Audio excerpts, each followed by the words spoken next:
রওনা হলাম, কিন্তু মাঝপথেই 4-5টা গাড়ি এসে আমার পথ আটকায়। আমি গাড়ির সামনেও নিতে পারছি না, পিছনেও যেতে পারছি না, মধ্যখানে আটকে গেছি আমি। তখনই আমার পথ আটকানো গাড়িগুলোর ভিতর থেকে অনেক কয়জন লোক অস্ত্র হাতে নিয়ে বেরিয়ে আসে। পরে তারা আমার গাড়ির সামনে এসে আমার দিকে অস্ত্র তাক করে চতুর্পাশ থেকে আমাকে ঘিরে ফেলে। কি করব ভেবে পাচ্ছি না। তাড়াতাড়ি ফোনের লোকেশন অন করে জায়গা মতন একটা মেসেজ পাঠিয়ে দিলাম। তখনই সেই লোকজনগুলা ইশারায় আমাকে গাড়ির কাজ খুলতে বলে। আমি চুপচাপ তাদের কথা মতন গাড়ির কাজ খুলে দিলাম। তখনই একজন এসে আমার গলায় গুলি ঠেকিয়ে ধরে গাড়ি থেকে বের হতে বলে। অপারক হয়ে তাদের এই কথাটাও মেনে নিতে হলো আমাকে। গাড়ি থেকে নামতেই তারা আমাকে টেনে হেঁচড়ে তাদের গাড়িতে ওঠায়। পরে আমার চোখে কালো কাপড় বেঁধে দেয়। যখন তারা আমার চোখ থেকে কালো কাপড় খুলে, তখন নিজেকে আবিষ্কার করলাম একটা বন্ধ ঘরের মধ্যে। তাদের সবার মুখের মধ্যেই মাস্ক, কারোর চেহারাই দেখা যাচ্ছে না। তারা আমায় ধরে দড়ি দিয়ে একটা চেয়ারের সাথে হাত পা বেঁধে ফেলে। এই তোমরা কারা, আর আমাকে এখানে কেন এনেছো? আমরা তোর জম, আর তোকে এখানে এনেছি মারার জন্য। ও ভালো কথা, তো মেরে ফেলো আমায়। না, এত সহজে না। আমাদের ম্যাম আসছে, তারপর তোকে কিভাবে মারবে সেটা তিনি ডিসাইড করবে। আমাদের কাজ হচ্ছে তোকে উঠিয়ে আনা, তাই তোকে আমরা উঠিয়ে এনেছি। আর কিছুই বললাম না, চুপচাপ হয়ে বসে আছি। তারা আমায় বেঁধে রেখে অন্য রুমে চলে গেছে। তখনই আমার নজর গেল একটা টি টেবিলের উপরে, যেটা আমার থেকে কিছুটা দূরে রাখা। আর সেই টি টেবিলটার উপরে নজর পড়তেই বমি চলে আসলো, কারণ সেখানে 2টা কাটা হাত রক্তমাখা অবস্থায় কে যেন রেখে দিয়েছে, যার থেকে বাজে একটা স্মেল ছড়াচ্ছে রুমের মধ্যে। আর হাতগুলো দেখতেও বেশ জঘন্য লাগছিল। আমি দাঁত মুখ খিঁচুনি দিয়ে বসে আছি। তখনই তাদের থেকে একজন রুমে আসে আমায় দেখার জন্য। কিরে, আসিস তো তুই? তোরা অতিরিক্ত প্রস্তাবী। তোরা জানিস না যে তোরা কোথায় হাত দিয়েছিস। এই বেটা, একদম কথা কম। আর আমরা কোথায় হাত দিয়েছি তা আমাদের জেনে লাভ নেই। ম্যাম অর্ডার করেছে তোকে তুলতে, তাই তোকে তুলে এনেছি। এরপর যা হবে ম্যাম বুঝে নেবে সেসব। আর তুই যত বড় কিছুই হোস না কেন, আমাদের সাথে কোনোদিন এই পেরে উঠবি না। সো চুপচাপ বসে থাক। ম্যাম হয়তো চলেই আসবে আর কিছু সময়ের মধ্যে। তারপর উপরে টিকিট কেটে দিলে চুপচাপ উপরে চলে যাস। আমাকে উপরে পাঠানোর চক্করে যেন তোদেরকেই উপরে যেতে না হয়, সেই দিকটা একটু ভালো করে লক্ষ্য রাখিস। আকাশের কথা শুনে তার রুমে আসা মানুষটা প্রচণ্ড ক্ষেপে যায়, যার ফলে সে আকাশের কলার চেপে ধরে আর আকাশকে বলে, এই বেটা, গলাবাজি একদম কম। তুই হয়তো আমাদের সম্পর্কে এখনো ভালো করে জানিস না। শোন, মানুষকে মারার জন্য আমাদের কোনো অস্ত্রের প্রয়োজন হয় না। আমরা চাইলে আমাদের ধারালো দাঁত দিয়ে মানুষকে শেষ করে দিতে পারি। আর তুই কিনা আমাদের সাথে এসে বাহাদুরি করছিস। আকাশ লোকটার কথায় কিছু না বলে একটা হাসি দেয়। তখনই সেখানে গোলাবাজি শুরু হয়ে যায়। ফরিদ অনেক ছেলেপেলে নিয়ে আকাশকে বাঁচাতে এসেছে। আকাশ তখন লোকেশন অন করে ফরিদকে মেসেজ করেছিল। আকাশকে কিডন্যাপ করা লোকজন এত ছেলেপেলে দেখে আকাশকে রেখে অন্য রাস্তা ধরে পালিয়ে যায়। ফরিদ ছেলেপেলে নিয়ে এসে আকাশকে উদ্ধার করে। ভাই, কিভাবে কি হলো? তাদের এত বড় কলিজা যে তারা আপনাকে উঠিয়ে এনেছে। আমিও সেটাই ভাবছি যে ওরা কার পাওয়ারে এত উড়াউড়ি করছে। ভাই, হয়তো এইসবের পিছনে বড় কারোর হাত রয়েছে। আন্ডারওয়ার্ল্ডের লোকজন জড়িত এর সাথে। কি? তাহলে এখন কি করব ভাই? কি আর করব, ধরে ধরে সব কয়টাকে কুপিয়ে মারবো। তারা যত বড় শেয়ানাই হোক না কেন, মনে রাখিস এটা আমাদের দেশ, আর এই দেশে ভিনদেশি কোনো মাফিয়ার পাওয়ার চলবে না। ভাই, সে না হয় চলবে না, কিন্তু এখন এদেরকে কি করবেন? ওদের একটাকে ধরতে পারলেই বাকিদের খবর পেয়ে যাব। তোরা কিছু সময় এখানে অপেক্ষা কর, কারণ তারা কোন ম্যাম আসার কথা বলছিল, দেখি সে আসে কিনা। অবশ্য আসবে না জানি, কারণ তারা হয়তো এত সময়ে তাদের ম্যামকে ইনফর্ম করে দিয়েছে। তাও একটু অপেক্ষা করি ভাই। ছেলে ফেলে নিয়ে অনেকটা সময় অপেক্ষা করলাম তাদের ম্যামের জন্য, কিন্তু সে আসলো না। তার মানে অবশ্যই তাদের ছেলে পেলে আমাদের বিষয়ে জানিয়ে দিয়েছে। এই ফরিদ, চল এখান থেকে। আমার মনে হয় সে আসবে না। ভাই চলেন, কারণ আমারও মনে হচ্ছে তাদের লিডার আসবে না। সবাইকে নিয়ে সেখান থেকে চলে এলাম। তারপর ফরিদকে বললাম ছেলেপেলেকে সবসময় সাথে সাথে রাখতে। পরে আমি বাসার জন্য রওনা হলাম। বাসায় যেতে যেতে তাদের সাহস নিয়ে কল্পনা করছি যে কত বড় কলিজা হলে তারা আমাদের দেশে এসে আমাকে উঠাতে পারে। না, এর একটা বিহিত করা দরকার। এসব নিয়ে ভাবতে ভাবতে বাসায় চলে এসেছি। ঘড়ির কাঁটা 12টা ছুঁই ছুঁই। ঘরের দরজায় বাড়ি দিতেই দিয়া এসে দরজা খুলে দিল। কিরে, তুই বাসায় কখন এলি? তোদের ক্লাস না একটা শেষ হয়? আর ইদনি কোথায়? একটাই শেষ হয়, কিন্তু ইদানিং ভাবির নাকি ক্লাস করতে ভালো লাগছিল না, তাই ভাবিকে নিয়ে চলে এসেছি। তো সে কোথায় এখন? রুমে আছে। পরে নিজের রুমে চলে এলাম। রুমে এসে দেখি ইদনি অন্য পাশ ফিরে বিছানায় শুয়ে আছে। বিছানার কাছে গিয়ে ইদনিকে ডাক দিলাম, এই ইদনি, কি হয়েছে তোমার? ইদনির কোনো জব নেই। আকাশ আবার তাকে জিজ্ঞাসা করে, এই ইদনি, কি হয়েছে তোমার? তুমি নাকি ভালো লাগছে না বলে ক্লাস থেকেও চলে এসেছো। তোমার কি শরীর টরীর খারাপ করেছে নাকি? ইদনির এবার কোনো জবাব নেই। ইদনির কোনো সারা শব্দ না পেয়ে আকাশ তাকে হাত দিয়ে নাড়া দেয়। তখন ইদনি লাল লাল চোখ নিয়ে আকাশের দিকে ঘুরে তাকায়। আকাশ তার চাহনি দেখে ভ্যাবাচাকা খেয়ে যায়, কারণ ইদনির দুই চোখ দিয়ে টুপ টুপ করে পানি পড়ছে। তার উপরে আবার তার চোখ জোড়া অগ্নি শিকার মতন লাল হয়ে আছে। ইদনি, কি হয়েছে তোমার? কান্না করছো কেন তুমি? এবার ইদনি জবাব দেয়, না, কিছু হয়নি, আমি ঠিক আছি। না, এটা বললে তো হয় না। তোমার চোখের পানি দেখে স্পষ্ট বোঝাই যাচ্ছে যে কিছু তো একটা হয়েছে। এবার চরম রেগে যায়। এই, আমার কিছু হলে তোর সমস্যা কি? তোর তো কোনো সমস্যা হওয়ার কথা না। তুই এত মাতব্বরি না করে নিজের কাজ কর গিয়ে। আরে ইদনি, তুমি খামোখা রেগে যাচ্ছ কেন? আমি খামোখা রাগ করছি, তাই না? তোর কথা অনুযায়ী আমার রাগের কোনো কারণ নেই। আরে খামোখা রাগ করো আর যাই করো, কিন্তু কি জন্য রাগ করেছো সেটা তো বলবে। তোর আসলে শরীরটাই বড় হয়েছে, মানুষের মন বোঝার ক্ষমতা আল্লাহ তোকে দেয়নি। আরে আজব তো। এই, তোর আজবের গুষ্টি মারি। তুই আমার চোখের সামনে থেকে দূর হ, আমার চোখের সামনে আসবি না একদম। ঠিক আছে, আমি চলে যাচ্ছি। রুম থেকে বেরিয়ে আসলাম, কিন্তু ইদনির এমন দ্বারা অদ্ভুত আচরণ দেখে আমার ভিতরে কোনো কৌতূহলই কাজ করছে না। কারণ তার অদ্ভুত আচরণের আসল রহস্যটা কি সেটা আমার জানতে বাকি নেই। তার অদ্ভুত আচরণের কারণ হলো তার স্কুলের মেয়েটার সাথে রসিকতা করা, কিন্তু তার ভিতরে অন্য একটা জিনিস আমাকে ভাবাচ্ছে যে ইদনি তো আমায় ভালোবাসে না বা আমায় সহ্যই করতে পারে না, তাহলে অন্যের সাথে রসিকতা করায় সে কেন এতটা হাইপার হচ্ছে? দূর, যাই হবে হোক, সে আমার সাথে কেমন আচরণ করবে সেটা তার ব্যাপার। সেসব নিয়ে আমি কখনই মাথা ঘামাবো না। দুপুর হয়ে এসেছে, আবার রুমে এসে ইদনিকে খাওয়ার জন্য ডাক দিলাম, কিন্তু সে সোজা বাংলায় না করে দিল যে সে খাবে না। দুপুর পেরিয়ে রাত হয়ে এসেছে, এর মধ্যে আমি আর তার সামনে আসিনি। সারাটা দুপুর সে রুমেই কাটিয়েছে। সিদ্ধান্ত নিলাম রাতেও খাবারের জন্য জোর করব না তাকে। যখন তার পেটে টান পড়বে তখন এসে সে আপনা আপনি খাবে, কিন্তু মা তা হতে দিল না। রাতের বেলায় খাবার নিয়ে গিয়ে নিজের হাতে ইদনিকে খাইয়ে দিয়েছে। মা ইদনিকে খাইয়ে দিয়ে নিচে এসে আমায় এক গাদা প্রশ্ন ছুড়ে মারল। আকাশ, ইদনি কান্না করছিল কেন তাকে খাইয়ে দেওয়ার সময়? কি করেছিস তুই ওর সাথে? কি করব আমি আবার তার সাথে? কিছু তো একটা করেছিস, না হয় সে কান্না করছিল কেন? মা, আমি তার সাথে কিছুই করিনি, আর সে কান্না করছিল কেন সেটাও আমি জানি না। তবে তুমি তো তাকে জিজ্ঞেস করতে পারতে। করেছি, কিন্তু কোনো উত্তর দেয়নি।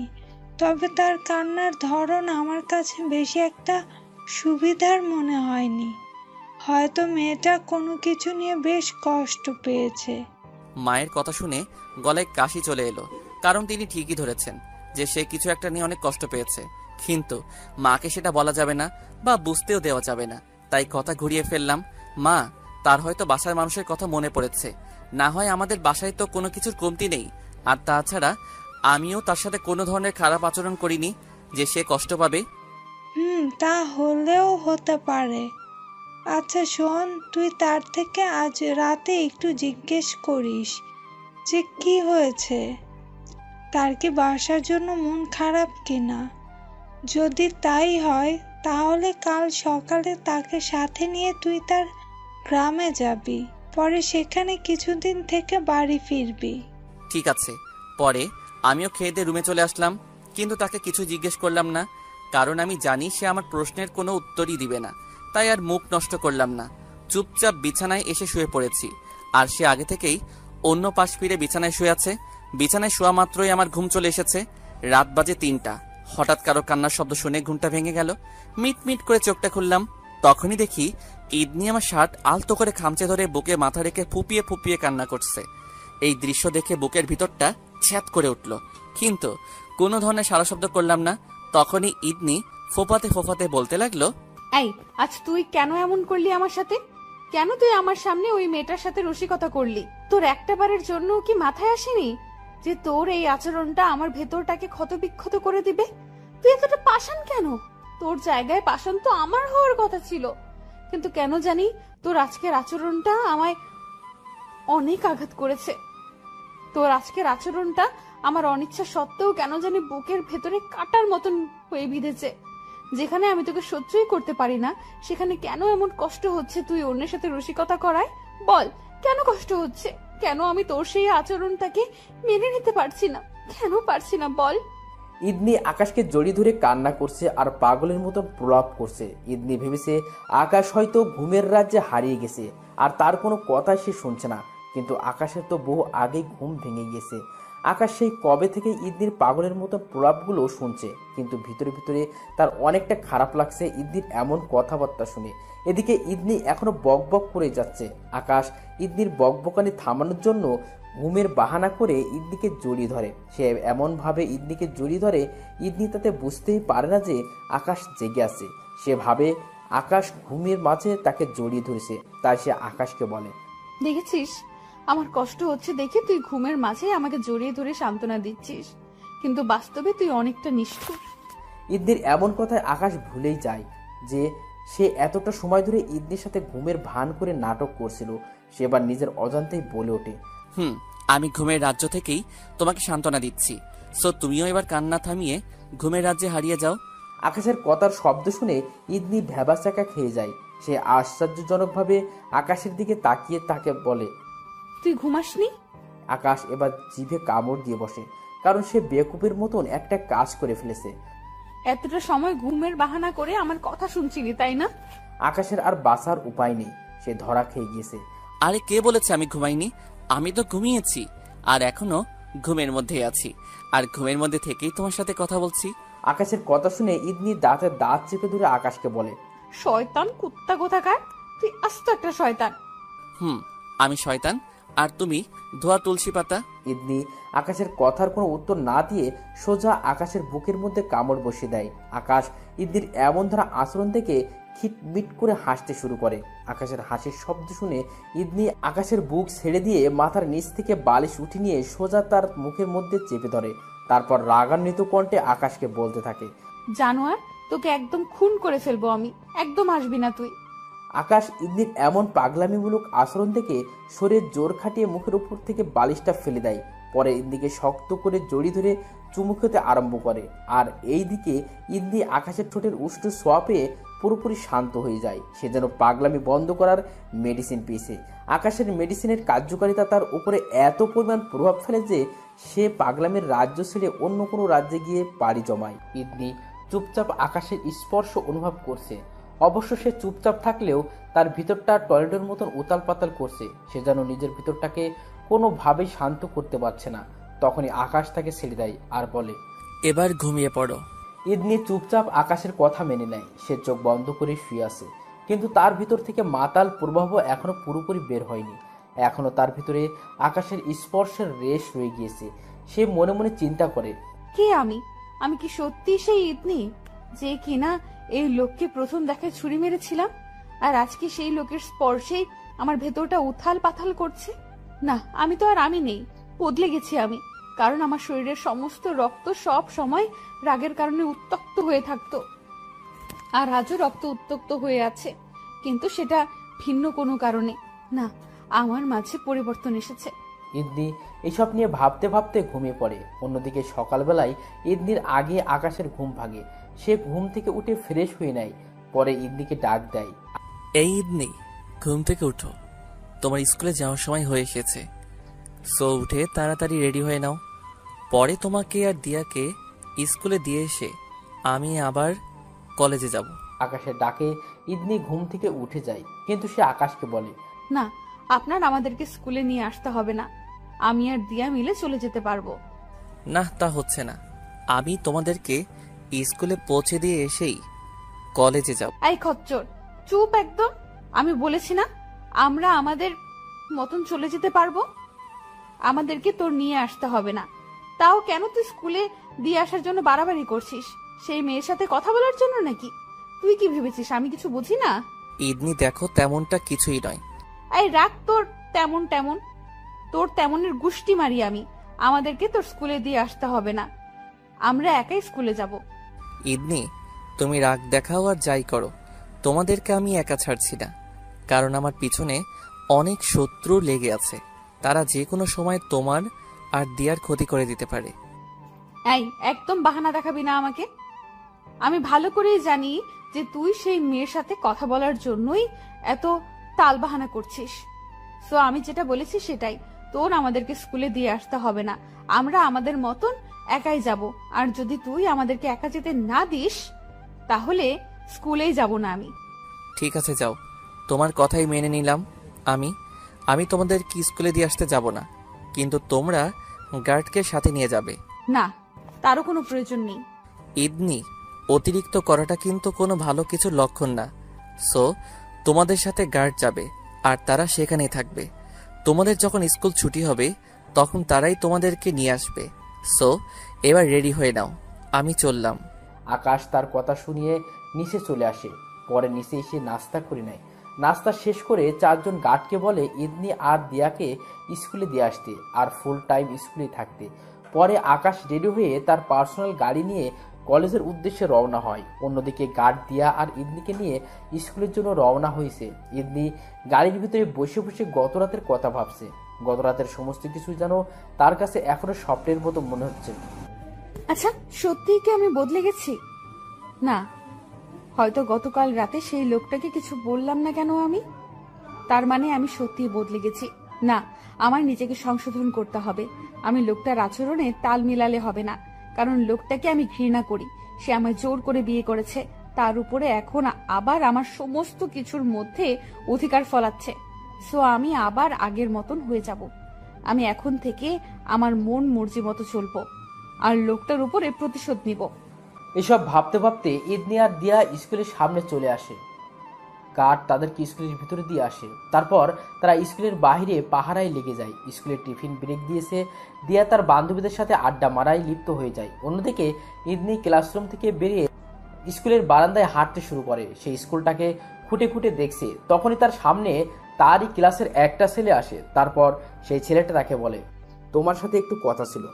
কি কথা বলেন? তুমি না দেখতে খুব মিষ্টি। এই কথা সবাই বলে। তোমাকে গতকাল স্কুলে দেখেই আমি তোমার প্রেমে পড়ে গেছি। সো আমি চাই তোমার সাথে প্রেম করতে। তুমি কি হবে আমার মনের রানী? ইদনি ছেলেটার কথা শুনে চুপচাপ হয়ে যায়। ইদনির নীরবতা দেখে ছেলেটা তাকে বলে, কি হলো, কথা বলছো না যে? আসলে আমার এসবের প্রতি কোনো ইন্টারেস্ট নাই। এই প্লিজ প্লিজ, তুমি এভাবে বলো না। আমি সত্যিই বলছি, গতকাল তোমাকে দেখেই তোমার প্রেমে পড়ে গেছে আমি।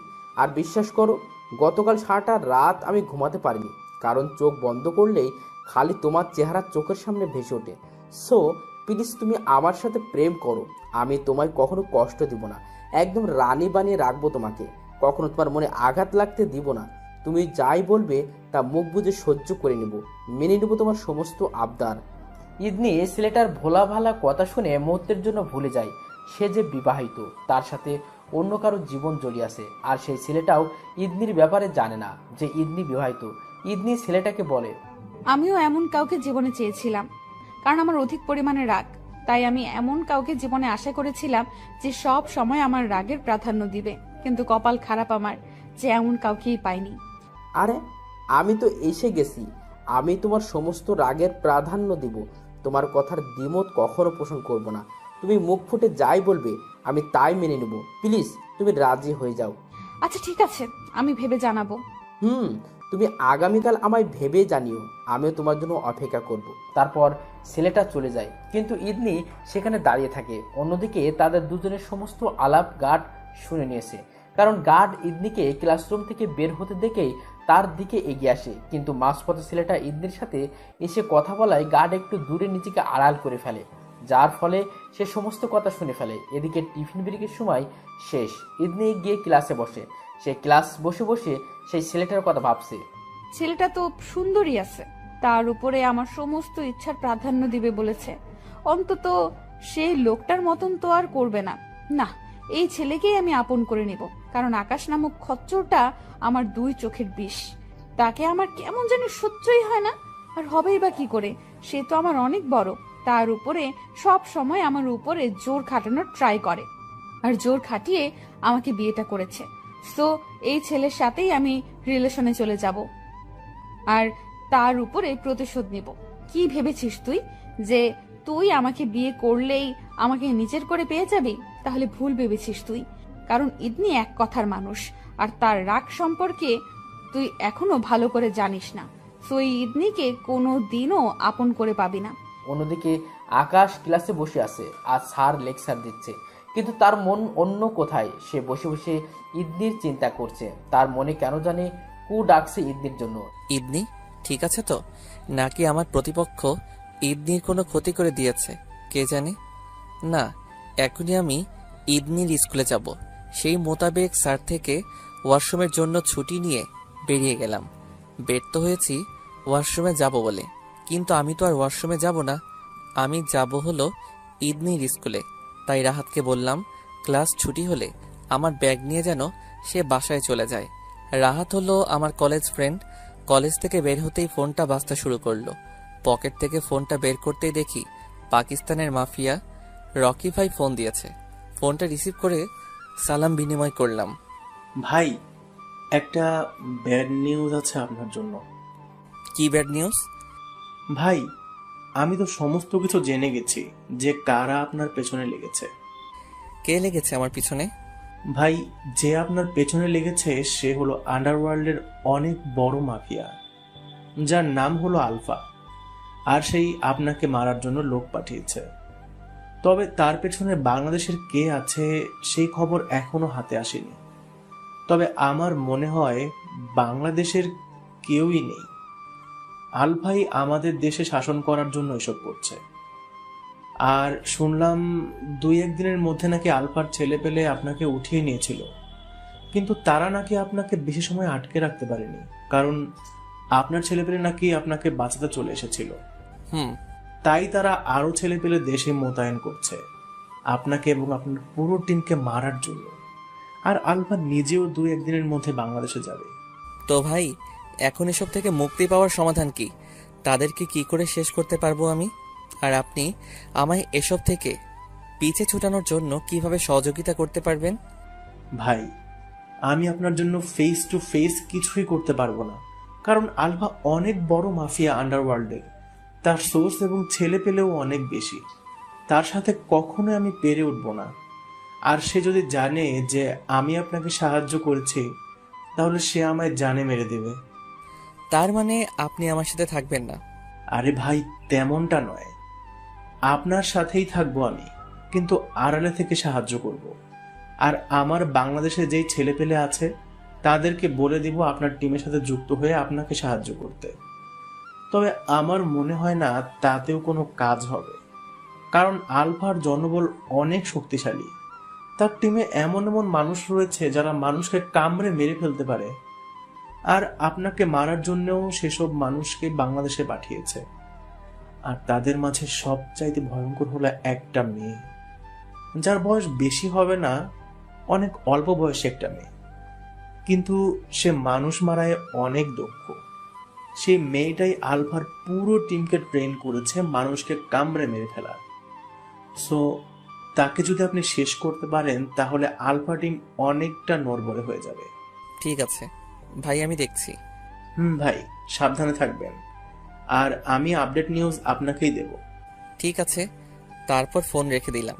ভিতরে ভিতরে অনেক ভয় কাজ করছে, কিন্তু সেই ভয়টা নিজেকে নিয়ে নয়, সেই ভয়টা হলো আমার মা আর ছোট বোন দিয়াকে নিয়ে। তার উপরে আবার ইদনি তো আছেই, কারণ অন্যের ঘরের একটা মেয়ে নিয়ে এসেছি, তার উপরে সে মা হারা। তো আমার যদি কিছু হয় তাহলে আমার মা, বোন আর ইদনিকে কে সামলাবে? এসব ভাবতেই চোখের কোণ বেয়ে টুপ করে 2 ফোঁটা পানি গালে গড়িয়ে পড়ল। তাড়াতাড়ি চোখের পানি মুছে ইদনির স্কুলে চলে গেলাম। তাকে আর দিয়াকে বাসায় নিয়ে আসবো। আজকে তাদের আর ক্লাস করতে দিব না। স্কুলের প্রিন্সিপালকে বলে আকাশ দুদিনের জন্য ছুটি নিয়ে নেয়। স্কুলের পিয়ন 10ম শ্রেণীর ক্লাসে গিয়ে বলে, আজকের মতন ইদনি আর দিয়ার ছুটি, বাইরে কেউ আপনাদের জন্য অপেক্ষা করছে। দিয়া আর ইদনি ক্লাস থেকে বের হতে দেখে আকাশ দাঁড়িয়ে আছে। ইদনিকে আকাশকে দেখতে পেয়ে তার কাছে গিয়ে বলে, কি হলো, আমাদের ছুটি করালেন কেন? চুপচাপ গিয়ে গাড়িতে বসো, আজকে আর ক্লাস করতে হবে না। দিয়া গিয়ে গাড়িতে বসে, কিন্তু ইদনি দাঁড়িয়ে আছে। ইদনি দাঁড়িয়ে থাকা দেখে আকাশ একটু রাগান্বিত কণ্ঠে ইদনিকে বলে, ইদনি, আমি বলেছি গাড়িতে গিয়ে বসতে। ইদনি গিয়ে চুপচাপ গাড়িতে বসে। পরে আকাশ তাদেরকে নিয়ে চুপচাপ বাড়িতে চলে আসে। বাসায় এসে দিয়া তার রুমে চলে যায় আর ইদনি আর আকাশ তাদের রুমে চলে আসে। তখনই আকাশ ইদনিকে বলে, আজকে তুমি সারাক্ষণ আমার চোখের সামনে থাকবে, এক ফোঁটাও আমার চোখের সামনে থেকে নড়বে না। কেন নড়বো না? কি ঠেকা আমার যে আপনার সামনে আমার সারাক্ষণ দাঁড়িয়ে থাকতে হবে? ইদনি প্লিজ, তোমায় দুটো হাত জোর করে বলছি, প্লিজ তুমি আজকে আমার কাছে কাছেই থাকো। ইদনি আকাশকে আর কিছু বলে না, কারণ আকাশের গলার স্বর তার কাছে কেন জানি অন্যরকম লাগছে। তাই সে আকাশের কথায় আর প্রশ্ন তুলে না, চুপচাপ তার কথায় মেনে নেয়। তবে কিছুক্ষণ যেতেই ইদনি লক্ষ্য করে আকাশের আচরণের কেমন যেন পরিবর্তন ঘটছে, কিন্তু সে তারপরেও আকাশকে কিচ্ছু জিজ্ঞাসা করে না। সে চুপচাপ আকাশের সামনে বসে আছে আর আকাশ বিছানায় শুয়ে আছে। সে আকাশের কথা মতন তার সাথে রুমের মধ্যে সারাদিন ছিল। অন্যদিকে ইদনির বিষয়ে গার্ড এখনো আকাশকে কিছু জানায়নি। দেখতে দেখতে রাত হয়ে এসেছে। ইদনি খাবারের টাইমে গিয়ে নিচ থেকে খাবার খেয়ে আসে, কিন্তু আকাশ কিছুই খায় না। সে সকালে খেয়েছে, সে মন মরা হয়ে শুয়ে আছে। ইদনি ধীরে ধীরে আকাশের অনেকটা পরিবর্তন লক্ষ্য করে। সে বুঝতে পারে যে আকাশের কিছু একটা হয়েছে, তাই সে এবার আকাশকে জিজ্ঞাসা করে, কি হয়েছে আপনার? ইদনির কথার কোনো উত্তর দেয় না আকাশ। তাই ইদনি নিজের অজান্তেই আকাশের বুকে হাত রাখে। পরে তাকে আবার জিজ্ঞেস করে, এই কি হয়েছে আপনার? আপনি এমন মনমরা হয়ে আছেন কেন? আকাশ এবারও কিছু বলে না। সে কখনো চুপচাপ হয়ে আছে। এদিকে ইদনি যে তার শরীর নিচ থেকে হাত রেখেছে, সেদিকেও আকাশের কোনো খেয়াল নেই। সে নিজের মতো শুয়ে আছে। এই যে কি হয়েছে বলেন না আমায়। আপনার এমন অদ্ভুত আচরণ দেখে আমার না কেমন জানি লাগছে। এবার আকাশ উত্তর দেয়, আমার কিছু হয়নি, তুমি চুপচাপ ঘুমিয়ে পড়ো। ইদনি আর কোনো কথা বলে না। সে চুপচাপ আকাশের বুকে হাত থেকে ঘুমিয়ে পড়ে। আকাশও কিছুক্ষণ পর ঘুমিয়ে যায়, কিন্তু সে ঘুমের ঘোরে স্বপ্ন দেখে যে আলফা তাকে মেরে ইদনিকে তার সাথে নিয়ে গিয়েছে। ইদনিকে তার সাথে নিয়ে গিয়ে তার বিশাল বাংলোয় আটকে রেখে তার সাথে অশালীন আচরণ করছে। তখনই আকাশ ঘুমের ঘোরে চেঁচিয়ে ওঠে, যার ফলে তার ঘুম ভেঙে যায়। সে ঘুম ভাঙার পর বুঝতে পারে যে সে এতটা সময় স্বপ্ন দেখছিল। সে চোখ মেলে আশেপাশে ঘুরে ঘুরে তাকাতে থাকে। তখনই তার নজর ইদনির দিকে যায়। তার নজর ইদনির দিকে পড়তেই সে দেখতে পায় ইদনি চিতাবাঘের মতন চোখ বড় বড় করে ভয়ানক দৃষ্টিতে আকাশের দিকে তাকিয়ে আছে। মনে হচ্ছে যেন ইদনি আকাশের আস্ত গিলে খেয়ে ফেলবে। আকাশ চমকে যায় ইদনির এমন ভয়ানক চাহনি দেখে। তাই সে ইদনিকে জিজ্ঞাসা করে, ইদনি, কি হয়েছে? তুমি আমার দিকে এমন ভয়ানক দৃষ্টিতে তাকিয়ে আছো কেন? আচ্ছা তোমার সমস্যাটা কি বলো আগে। আমার তো কোনো সমস্যা নেই, সমস্যা তো তোমার এনা মনে হচ্ছে, তাই চিতাবাঘের মতন আক্রমণাত্মকভাবে আমার দিকে তাকিয়ে আছো। সমস্যাটা আমার, কিন্তু তার কারণটা হলি তুই। রাতের বাজে 3টা, তুই সেই বিগত 1 ঘন্টা থেকে বিছানায় গন্ডারের মতন লাফালাফি খাচ্ছিস। তোর জন্য শান্তি মতো ঘুমাতেও পারছি না। তোর হাত আছড়ে আমার শরীরের উপর এসে পড়ছে, তার উপরে আবার এখন ষাঁড়ের মতন আমার নাম ধরে চেঁচিয়ে উঠেছিস, তাই তোর দিকে এভাবে তাকিয়ে আছি। আকাশ ইদনির কথা শুনে বুঝতে পারে যে সে যখন ইদনিকে নিয়ে ঘুমের মাঝে স্বপ্ন দেখছিল, তখন তার ছটফটিটা বাস্তবে হচ্ছিল, যার কারণে সে অস্থিরতায় হাত পা ছুটোছুটি করছিল। আর তাই ইদনির রেগে তার দিকে এভাবে তাকিয়ে আছে। কিন্তু এসবের ভিড়ে তার আরেকটা জিনিস চোখ বাঁধে। ইদনির এমন ভয়ঙ্কর চাহনি তো এর আগে কোনোদিন দেখিনি আমি। আজকেই তার এই ভয়ানক চাহনিটা চোখে পড়ল। কিরে, কি হয়েছে? কথা বলছিস না কেন? তুই কোন দুনিয়ায় হারিয়েছিস? আসলে আমি তোমাকে নিয়ে একটা খারাপ স্বপ্ন দেখেছি, তাই এমন ছটফট করছিলাম। তোর দেখা স্বপ্নটা যেন সত্যি হয়, তাহলে বেঁচে যেতাম আমি। কারণ তোর সাথে কখনোই আমার কোনো কিছু হবে না। তাই হয় তুই মরে যা, না হয় খোদা আমাকে নিয়ে যাক, অন্তত মুক্তিটা আমার মিলবে। আকাশের মনে বিশালভাবে গিয়ে লাগে ইদনির কথাটা, কারণ সে ইদনির জন্যই এমন ছটফট করছিল। আর সেখানে ইদনি তাকে এই সমস্ত কথা বলছে। ইদনি, আমি সরি, আসলে আমার জন্যই তোমার ঘুম নষ্ট হয়েছে। আগামীতে এমনটা আর হবে না। আমি আগামীতে তোমার ঘুমের বিষয়টা খেয়াল রাখবো, আর তোমার মরতে টরতে হবে না। সময় আসলে আমি অন্য দুনিয়ায় পাড়ি জমাবো, তখন আর তোমাকে এত প্যারা উঠাতে হবে না। ইদনিও চুপ হয়ে যায় আকাশের কথা শুনে, কারণ কেন জানি আকাশের কথাটা শুনে বেশ একটা খারাপ লাগা কাজ করে তারও মনের ভিতরে। তাই সে আর কিছু না বলে ঘুমিয়ে পড়ে। সকালবেলায় প্রতিদিনের ন্যায় আকাশ ঘুম থেকে আগে উঠে যায়, আর আজও তারও ব্যতিক্রম হয়নি। সেই ইদনির আগে ঘুম থেকে উঠে পড়েছে, কিন্তু আজকে আর সেই ইদনিকে ডাকে না। সে কিছু না খেয়েই সকালবেলায় ঘর থেকে বের হয়ে যায়, আর বের হওয়ার সময় সেই 4 জন গার্ডকে বলে যায় দিয়া আর ইদনিকে স্কুলে নিয়ে যেতে। তারপর আর কাউকে কিছু না বলে মঞ্জুর ভাইয়াকে নিয়ে কোথায় যেন চলে যায়। এদিকে ইদনি ঘুম থেকে উঠে দেখে আকাশ নাই। এটা দেখে সে বেশ খুশি হয়, কারণ আজ আর সেই বিরক্তিকর মানুষটাকে ঘুম থেকে উঠে দেখতে হয়নি, আর তাছাড়া তার সাথে তর্ক করতে হয়নি, কারণ এই দুদিনের একটা রুটিন হয়েছে তাকে স্কুলে দিয়ে আসার বিষয় নিয়ে দুজন বাড়াবাড়ি করার, যেটা আজ আর করতে হয়নি। তাই সে নিজেই উঠে আপন মনে রেডি হয়ে নাস্তা করে নেয়। পরে গার্ড তাদেরকে স্কুলে নিয়ে আসে। টিফিন ব্রেকে সেই ছেলেটা ইদনির জন্য অপেক্ষা করছে। ইদনিও সেখানে চলে যায় আর ছেলেটাকে হ্যাঁ করে দেয়। ছেলেটা তো বেশ খুশি ইদনির হ্যাঁ বলায়, কিন্তু ইদনির মনে তেমন কোনো খুশি নেই। তবে আবার সে অপসেটও না, মোটামুটি মাঝামাঝি অবস্থায় আসে সে। সারাটা টিফিন ব্রেক ইদনি সেই ছেলেটার সাথে বসে বসে গল্প করে, যার কারণে তাদের মধ্যে ভালো একটা আন্ডারস্ট্যান্ডিং হয়ে যায়। আর অন্যদিকে গার্ড লুকিয়ে লুকিয়ে তাদের সমস্ত কথাবার্তা শুনছে, কারণ সে গতকাল এই তাদের সমস্ত কথাবার্তা শুনে নিয়েছে। যার ফলে আজকে ইদনি সেই ছেলেটাকে কি উত্তর দেয় সেটা জানার জন্য গার্ড আজও লুকিয়ে লুকিয়ে তাদের কথাবার্তা শুনছে। ইদনির হ্যাঁ বলায় সে বেশ অবাক হয়, কারণ সে বিবাহিত আর তার বিয়েটা যেমন তেমন মানুষের সাথে হয়নি, কিন্তু তারপরেও সে পরকীয়া কাটছে। গার্ড এসব নিয়ে ভাবছিল, তখনই ব্রেক শেষ হওয়ায় ঘন্টা পড়ে, যার কারণে ইদনি আর সেই ছেলেটা ক্লাসে চলে যায়, আর গার্ড স্কুলের বাইরে এসে তাদের বিষয়ে ভাবতে থাকে। অন্যদিকে আকাশ তার সমস্ত ছেলেপিলেকে দলবদ্ধ করে, তারপর তাদেরকে একত্রে করে বলে, দেখো, লড়াই করার মতন সময় চলে এসেছে, কারণ আলফা নামক আন্ডারওয়ার্ল্ড মাফিয়া আমাদেরকে মারার জন্য দেশে অনেক শক্তিশালী একটা টিম মোতায়েন করছে, যাদেরকে বলা হয় হান্টার।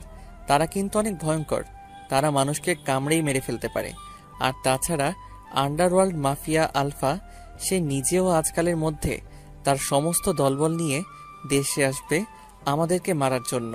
তার মোটিভ হচ্ছে আমাদেরকে মেরে দেশের উপরে কবজা করা। সো তোমরা প্রস্তুতি নিয়ে রাখো তাদের সাথে লড়াই করার। ভাই, আমাদের কাছে তো অস্ত্র ছাড়া কিছুই নেই, আর তাদের কাছে তো সমস্ত কিছুই আছে। তাদের কাছে অস্ত্র আছে, আবার ট্রেনিংপ্রাপ্ত লোকও আছে, যারা অস্ত্র ছাড়াই মানুষকে মারতে পারে। তো আমরা তাদের সাথে মোকাবেলা করে কি করে পেরে উঠব? তাদের থাকলে আমাদেরও আছে। আমি আমাদের আন্ডারগ্রাউন্ডে থাকা লোকজনকে খবর দিয়েছি। তাদের লোকজন যদি আমাদেরকে কামড়ে মারতে পারে, তাহলে আমাদের লোকজনও তাদেরকে মারতে পারবে, কারণ আমাদের কাছেও তাদের মতন ভয়ঙ্কর একটা ফোর্স আছে, যারা মানুষের শরীরে কৌশলে হাত দিলেই তারা মরে যাবে। সো ভয় পাওয়ার কিছুই নেই, আমরা পারি আর না পারি, কিন্তু তাদের সাথে মোকাবেলা করবেই। আকাশের কথায় তার দলের লোকজন কিছুটা আশ্বাস পায়, তাই তারাও প্রস্তুতি নেয় ফাইট করার। আকাশ সবাইকে গাছিয়ে বিকাল 5টায় বাসায় উদ্দেশ্যে রওনা হয়। তখন মাফিয়া রকি তাকে ইনফর্ম করে যে আলফা বাংলার মাটিতে পা দিয়ে দিয়েছে। রকির কথা শুনে আকাশের ভিতরটা বেশ ঘাবড়ে যায়, কারণ আন্ডার ওয়ার্ল্ডের লোকজনের সাথে আগে তার কখনো মোকাবেলা হয়নি, তাই সে কিছুটা ঘাবড়ে আছে। কিন্তু তারপরেও সে নিজেকে সামনে নিয়ে বাসায় চলে আসে। বাসায় এসে নিজের রুমে চলে যায়। পরে একা একাই রুমে বসে বসে কিছু একটা চিন্তা করতে থাকে। অন্যদিকে ইদনি নিচে দিয়ার সাথে গল্প করছে। রাতের 10টায় সে খেয়ে দিয়ে রুমে উঠে আসে। সে রুমে এসে দেখে আকাশ চুপচাপ শুয়ে আছে। তার বুঝতে বাকি নেই যে আকাশের কিছু একটা হয়েছে, কিন্তু সে আকাশকে কিছু না বলেই আকাশের পাশে শুয়ে পড়ে। তখনই আকাশের আম্মু তার রুমে এসে আকাশকে ডাক দেয়, এই আকাশ, খাবি না তুই? না মা, আমি খাবো না, আমি বাহির থেকে খেয়ে এসেছি। আকাশের কথা শুনে তার আম্মু চলে যায়, কিন্তু সত্যি বলতে আকাশ এখনো কিছু খায়নি। সে তার আম্মুর সাথে মিথ্যা বলেছে, কিন্তু সেই মিথ্যাটা ইদনি ধরে ফেলে। তাই সে আকাশকে বলে, তুই সত্যি খেয়ে এসেছিস তো? আমার তো তোর হাবভাব দেখে কোনো মতেই মনে হচ্ছে না যে তুই খেয়ে এসেছিস। আমি খাই না খাই, মরি বাঁচি, তা নিয়ে তোমার মাথা ঘামাতে হবে না। তুমি খালি নিজের চিন্তাটাই করো, আমাকে নিয়ে একদম ভাবতে হবে না কারোর। ঠিক আছে। ইদনি আর কিছু না বলে চুপচাপ শুয়ে থাকে। এদিকে আকাশও তার পাশে শুয়ে আছে, কারোর মধ্যেই কোনো কথা নেই। ইদনি ঘুমিয়ে পড়েছে, কিন্তু সারা রাত আকাশের কেন জানি ঘুম হয় না। সে সারা রাত ঘুমের ভান করে বিছানায় শুয়েছিল। পরের দিন সকালবেলার ঘুম থেকে উঠে গতকালের ন্যায় সে কাউকে কিছু না বলেই ঘর থেকে বের হয়ে যায়। তারপর আন্ডারগ্রাউন্ডের লোকজনের সাথে দেখা করে, পরে তাদেরকে নিয়ে তার পুরো টিমের সাথে সাক্ষাৎ করায়। রাকিব, ছেলেপিলেরাও আকাশের সাথে যুক্ত হয়েছে। তারপর সারা সবাই মিলে আলফার বিরুদ্ধে প্ল্যান করতে শুরু করে যে কি করে আলফা এবং তার টিমকে পরাজিত করা যায়। এদিকে ইদনিও আজও স্কুলে গিয়ে সেই ছেলেটার সাথে কথাবার্তা বলে। তাদের দুজনে বন্ডিংটা গতকালের তুলনায় আজ আরও ভালো হয়ে যায়। সবকিছু ভিড়ে ইদনি ভুলে যায় যে সে আকাশকে ঠকাচ্ছে, আর মনেই বা থাকবে কি করে, কারণ যেই মানুষটাকে সে ঘৃণা করে তাকে নিয়ে পজিটিভ চিন্তা ভাবনা তার মনে আসবে কি করে।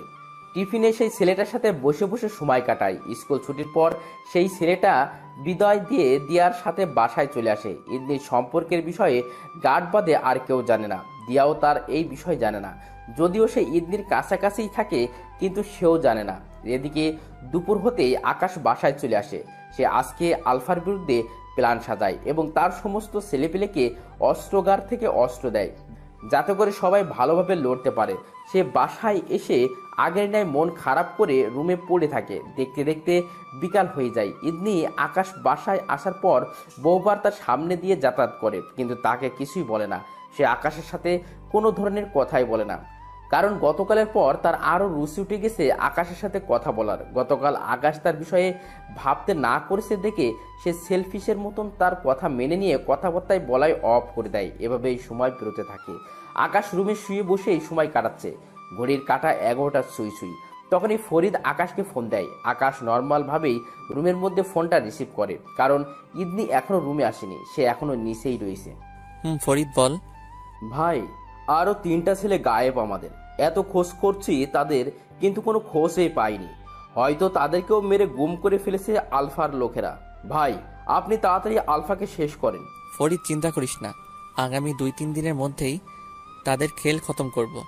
আমি শুধু একজনের অপেক্ষায় আছি। সে আমাকে ইনফরমেশন দিলেই সবাই মিলে হামলা করব তাদের উপরে। কিন্তু এখন চুপসে থাকার কারণ হচ্ছে আলফার বিষয়ে কিছুই জানি না আমরা। সে কোথায় আছে বা কি করছে। আমরা যদি তাকে খোঁজার জন্য আলাদা আলাদাভাবে বিভক্ত হই, তখন দেখা যাবে তারাই আমাদের ক্ষতি করে বসবে। তাই আমরা ছড়িয়ে ছিটিয়ে না থেকে একত্রে থাকব। সময় আসলেই তাদের উপরে হানা দিব। ঠিক আছে ভাই, তাহলে। আচ্ছা, এখন ফোন রাখলাম, আগামীকাল কথা বলবো তোদের সাথে। আচ্ছা ভাই। আকাশ ফোন রাখতেই ইদনি রুমে আসে। ইদনি রুমে এসে চুপচাপ তার পাশে শুয়ে পড়ে, কিন্তু কোনো কথাই বলে না। আকাশ ইদনির বিষয়টা লক্ষ্য করে, কিন্তু সেও তাকে এই বিষয়ে কিছু জিজ্ঞাসা করে না, কারণ সে এখন তাকে এই বিষয়ে নিয়ে জিজ্ঞাসা করলেই ঝামেলা বাঁধবে। কিন্তু আকাশ সেই ঝামেলা চায় না, কারণ সে এমনিতেই একটা ঝামেলার মধ্যে আছে, তাই সে চুপচাপ শুয়ে থাকে। অন্যদিকে ইদনি শুয়ে শুয়ে সেই ছেলেটার কথা ভাবছে। সে তার মন থেকে আকাশের স্থান সরিয়ে সেই ছেলেটার জন্য স্বপ্ন বুনতে শুরু করেছে। আর পাশে শুয়ে ইদনির হাতে প্রতারিত হওয়া আকাশ দেশের মানুষ এবং তার পরিবার পরিজনের কথা চিন্তা করছে, কারণ তার কিছু হলে তার পরিবারকে দেখার মতন কেউ নাই। বিশেষ করে ইদনির জন্য তার চিন্তা হচ্ছে, কারণ তার যদি কিছু হয় তাহলে ইদনিকে মানুষ পথে ঘাটে অপমান করবে, যে বিয়ে করার পর 1 মাসও সংসার করতে পারেনি স্বামীর সাথে। আকাশ এইসব বিষয় নিয়ে চিন্তা বিভোর। তখনই রকি তাকে মেইল করে। সে বালিশের পাশ থেকে ফোনটা উঠে নিয়ে মেইলটা চেক করে। রকি তাকে কয়েকটা ছবি মেইল করে পাঠিয়েছে। আকাশ ইদনি দেখতে না পায় মতন করে ফোনটা ঘুরিয়ে মেইল বক্স ওপেন করে, পরে ছবিগুলো দেখতে আরম্ভ করে। প্রথম ছবিটার দিকে তাকাতে আকাশের হুঁশ উড়ে যায়। সে চোখ বড় বড় করে ছবিটার দিকে তাকিয়ে আছে। মনে হয় যেন কেউ তাকে মৃত্যুর ফেরেশতার ছবি পাঠিয়েছে। আকাশ অনেকটা হাইপার হয়ে যায় প্রথম ছবিটা দেখার পর, কিন্তু সে কোনো ধরনের রিয়্যাক্ট করতে পারছে না, কারণ তার পাশেই ইদনি শুয়ে আছে। তাই সে নিজেকে সামনে নিয়ে বাকি ছবিগুলো দেখতে থাকে। রকির পাঠানো সমস্ত ছবি আকাশের দেখা শেষ। তখনই রকি তাকে ফোন দেয়। আকাশ রকির ফোন রিসিভ করে তাকে বলে, ভাই একটু হোল্ড, আমি বারান্দায় গিয়ে কথা বলছি। আকাশ বিছানা থেকে উঠে গিয়ে বারান্দায় চলে যায়। পরে বারান্দায় গিয়ে রকিকে জিজ্ঞাসা করে, ভাই কি ছিল এসব? আপনি আলফা এবং তার দলবল কোথায় আস্তানা গেড়েছে, তার ছবি পেলেন কি করে? আরে আকাশ ভাই, বললাম না আপনাকে যে আমার সাধ্য মতন আমি আপনাকে সাহায্য করব, সো তাই করেছি। আলফা এবং তার সমস্ত ছেলেপেলে যেখানে বসে বসে আপনাকে মারার প্ল্যানিং করছে, এসব ছবি সেখান থেকেই আমার কাছে কেউ একজন পাঠিয়েছে। আপনাকে তো আগেই বললাম আমার একজন ছেলে তাদের মাঝে আছে। সেই আমাকে আলফা এবং তার পুরো টিমের ব্যাপারে খবর দিচ্ছে। সো এবার আপনি ছবিগুলো দেখে তাদের লোকেশন বের করুন। ভাই, আমি তাই করব। ছবিগুলো সমস্ত ছেলেপেলের কাছে পাঠিয়ে তাদের খুঁজে বের করব।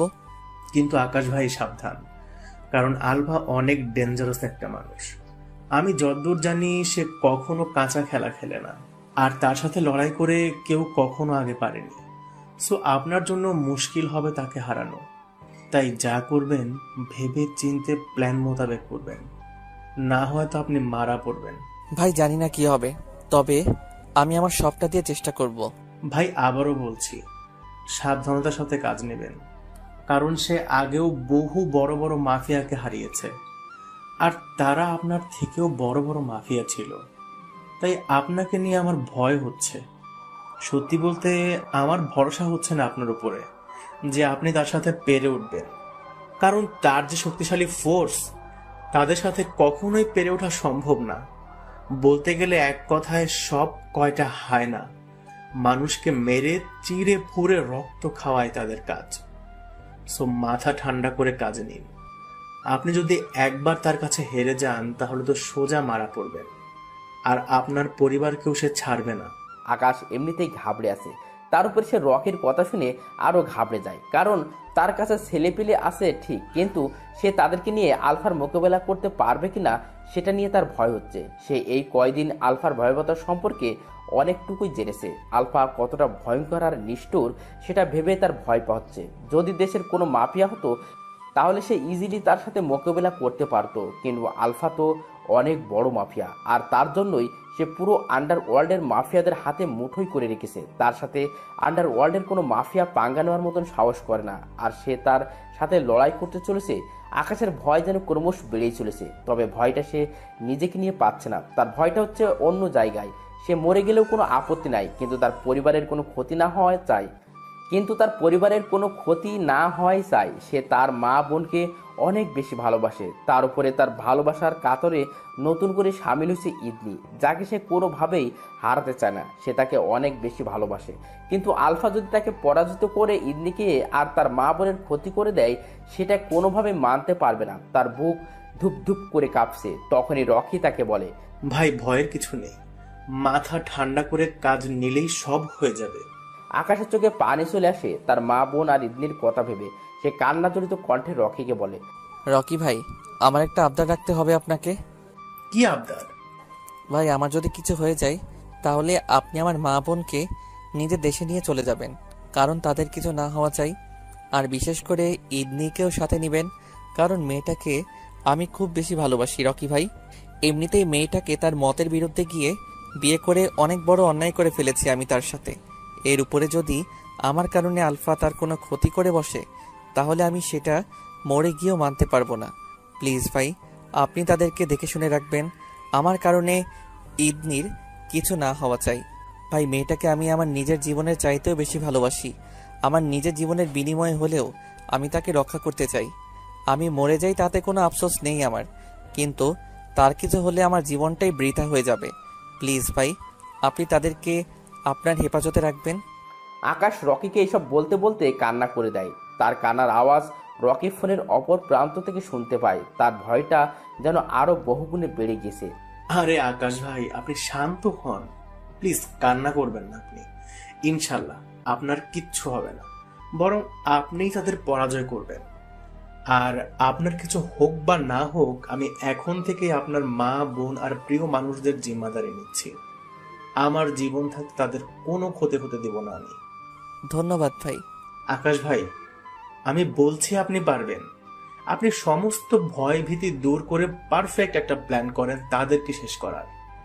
আলফা কিছু করার আগেই অপ্রত্যাশিতভাবে আপনি তার উপরে হামলা করবেন, তাহলে সে জয়ের মুখ কোনোদিন দেখবে না। তাহলে এখন ফোন রেখে শান্ত মাথায় প্ল্যান সাজান। আকাশ ফোন রেখে দিয়ে চুপচাপ বারান্দায় বসে আছে। সে বারান্দায় বসে বসে আলফার বিরুদ্ধে প্ল্যান করে। তার প্ল্যানটা রকের কথা মোতাবেক এই সাজায়। সে আলফা কিছু করার আগে তার উপরে হামলা করার পরিকল্পনা করে। আগামীকাল সকালে সে আলফার উপরে হামলা করবে, সমস্ত কিছু মাথায় সেট করে নেয়। এসব নিয়ে ভাবতে ভাবতে সারা রাত ঘুম না গিয়ে বারান্দায় কাটিয়ে দেয়।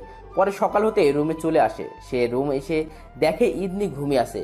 সে চুপচাপ ইদনির পাশে বসে তারপর আলতো করে ইদ্নির মাথায় হাত বোলাতে থাকে। ইদ্নির মাথায় হাত বোলাতে বোলাতে তারও ঘুম পেয়ে যায়, তাই সে নিজেও অজান্তেই ঘুমিয়ে পড়ে। যখন তার ঘুম ভাঙে তখন সে দেখতে পায় ইদ্নি তাকে ডাকছে। এই যে উঠুন, আমার স্কুলের সময় হয়ে এসেছে, আমায় তাড়াতাড়ি স্কুলে দিয়ে আসুন।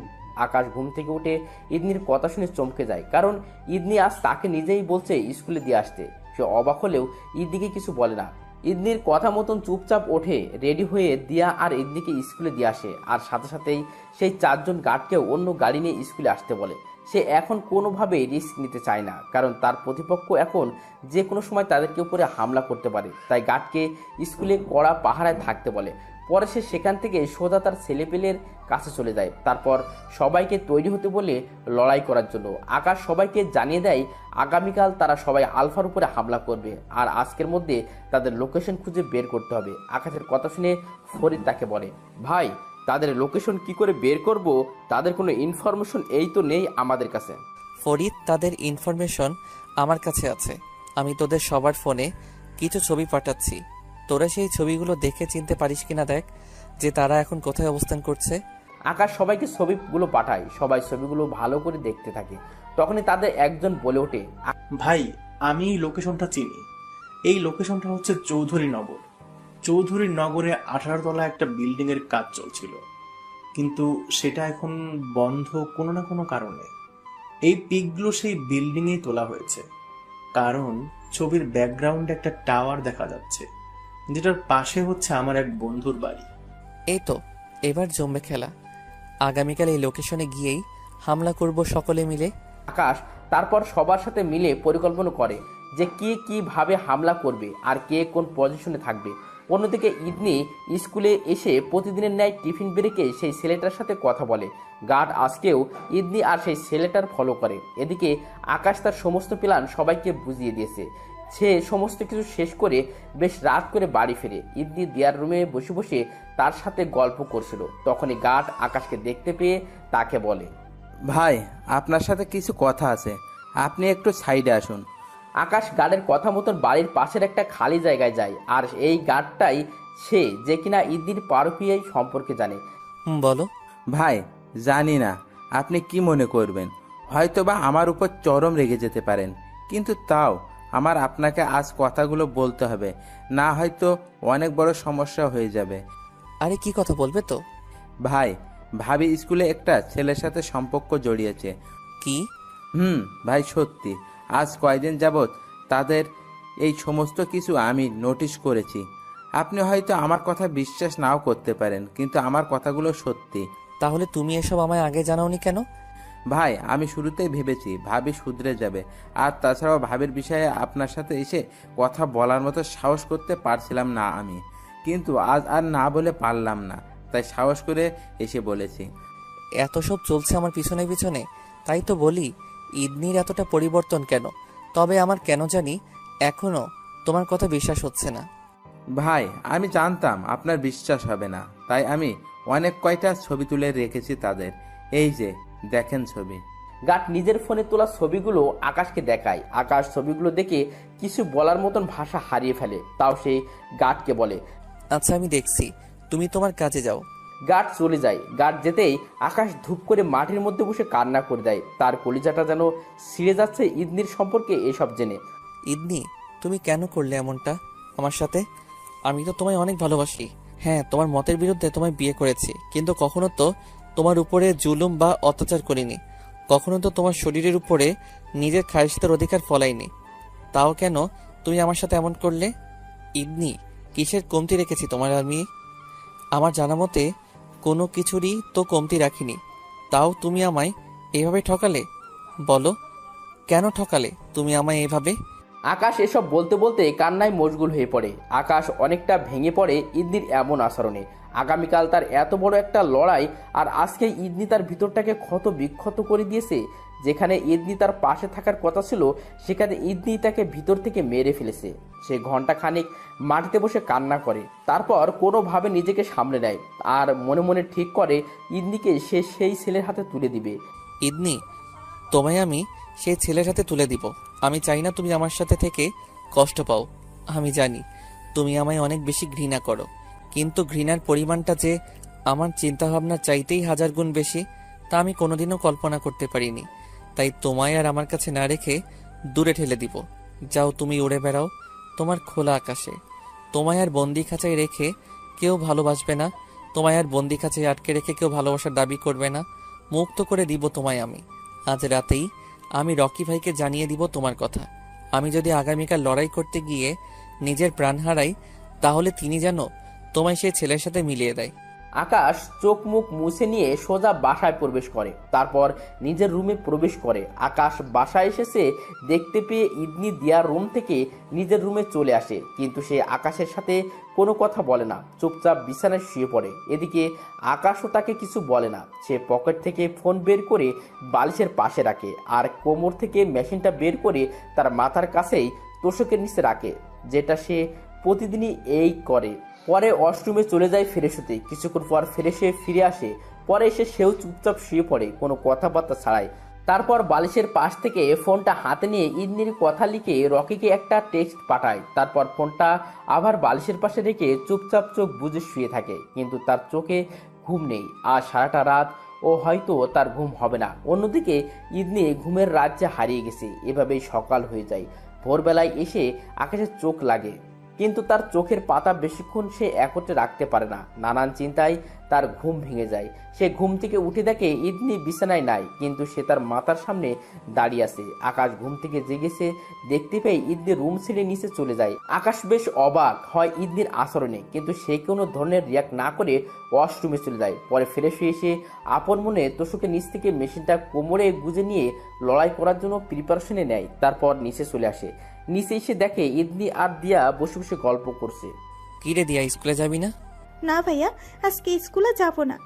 কিন্তু কেন? ভাবির নাকি আজ কেন জানি স্কুল যেতে ইচ্ছে করছে না, আর আমারও শরীরটা একটু খারাপ লাগছে। ঠিক আছে, আর যেতে হবে না স্কুলে।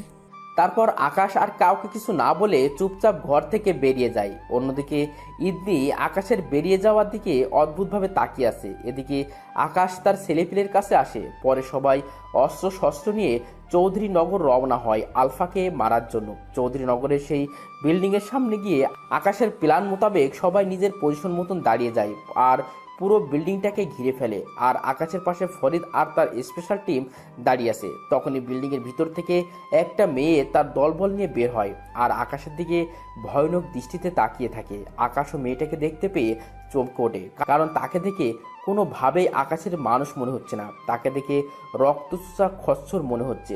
চেহারার ধাস ধরন ও পিশাচের মতন। মানুষের কোনো আলামত তার চেহারায় নেই। যদিও সে মানুষ, কিন্তু মানুষের মতন একদম এই লাগছে না তাকে। আকাশ চুপচাপ তাদের দিকে তাকিয়ে আছে, আর সেই মেয়েটা তার দলবল নিয়ে আকাশের দিকে এগিয়ে আসতে শুরু করে তাকে এবং তার টিমকে মারার জন্য। কিন্তু আকাশের স্পেশাল টিম তাদের মেরে ফেলে। দুই পক্ষের লড়াইয়ে আকাশের স্পেশাল টিমের দুইজন গুরুতরভাবে আহত হয়। তখনই বিল্ডিংয়ের ওপর থেকে কেউ একজন আকাশকে ডাক দেয়। তুই এসে গেছিস? তাহলে রেডি হ মরার জন্য, আমি নিচে আসছি। আকাশ লোকটাকে দেখে চিনতে বাকি নেই সে কে, কারণ রকির পাঠানোর ছবি দেখে সে আগেই মানুষটার সম্পর্কে জেনে গিয়েছে। লোকটা হলো আলফা। আলফা একাই নিচে নেমে আসেনি। তারপর সে আকাশকে বলে, বাহ, তোর তো দেখি কলিজা আছে। তুই আমাকেই মারার জন্য চলে এসেছিস, আর তাছাড়া আমার লোকদেরকেও ঘায়েল করেছিস। কলিজা আছে দেখেই তোকে টপকাতে এসেছি, না হয়তো চুপচাপ হাত পা গুটিয়ে বসে থাকতাম। আর তোর লোকজন কেন, তোকেই তো টপকে দিব একটু পর। আকাশের কথা শুনে আলফা অট্ট হাসি দিয়ে তাকে বলে, এই কয়েকজনকে মেরেই তোর এত বাহাদুরি? তুই কি ভেবেছিস আমার শক্তিশালী টিমকে মেরে তুই আমায় দুর্বল করে দিয়েছিস? তাহলে তুই ভুল ভাবছিস, ভুল। কারণ আমার টিমের সবাই আধ্যাত্মিক শক্তির অধিকারী, আর বিশেষ করে এখনো তাদের লিডারকে তো দেখিসনি। সো এবং তার পুরো টিম নিচে নেমে আসলে তো তোদের খেল খতম। আকাশ আলফার কথা শুনে কিছুটা ঘাবড়ে যায়, কারণ সে ভেবেছে সে আলফার টিমের সব চাইতে শক্তিশালী লোকগুলোকে মেরে ফেলেছে, কিন্তু তার ধারণা ভুল। কিরে, আমার কথা শুনেই ঘাবড়ে গেছিস? আলফা, ঘাবড়াই আর যাই করি, তবে একটা কথা জেনে রাখ, তোর মৃত্যুর ভয় আছে, কিন্তু আমাদের নেই। তোকে না মারা পর্যন্ত বা নিজেরা না মরা পর্যন্ত এখান থেকে কেউ যাচ্ছি না। কেউ বলতে ঠিক বুঝলাম না। তোর এই কজন লোক ছাড়া এখানে আর কে আছে? একটু ভালো করে চোখ পাকিয়ে দেখ, আকাশের কথা শুনে আলফা আবার একটা অট্টহাসি দেয়। আমার দেখার প্রয়োজন নেই, তোর লোকজন কোথায় তুই নিজেই ভালো করে দেখ। আকাশ আলফার কথা মতন আশেপাশে নজর ঘুরাতে দেখতে পায় সে যাদেরকে চতুর্পাশে সেট করেছিল তাদের সবার গলায় আলফার লোকজন গুলি ঠেকিয়ে ধরে রেখেছে। এমন দৃশ্য দেখে আকাশ আরো ঘাবড়ে যায়। কিরে, কিছু দেখতে পেলি? তুই কি ভেবেছিস যে আমি কাঁচা খেলোয়াড়? আমি তোর প্ল্যান সম্পর্কে জানবো না? পাকিস্তানের রকি তার যেই ছেলেকে আমার দলে ভিড়িয়েছে তাকে আমি টাকা খাইয়ে আমার পক্ষ করে নিয়েছি, আর সে আমার কথা মতোই রকির কাছে পিক পাঠিয়েছে, আর রকি সেই পিক তোকে দিয়েছে। শোন, তুই এখানে প্ল্যান সাজিয়ে আসিসনি, বরং আমি তোকে প্ল্যান করে এখানে এনেছি, যাতে করে তোকে মেরে মাটিতে দাফন করতে পারি। তোকে মারার পরপরই রকির কাজ তামাম করব।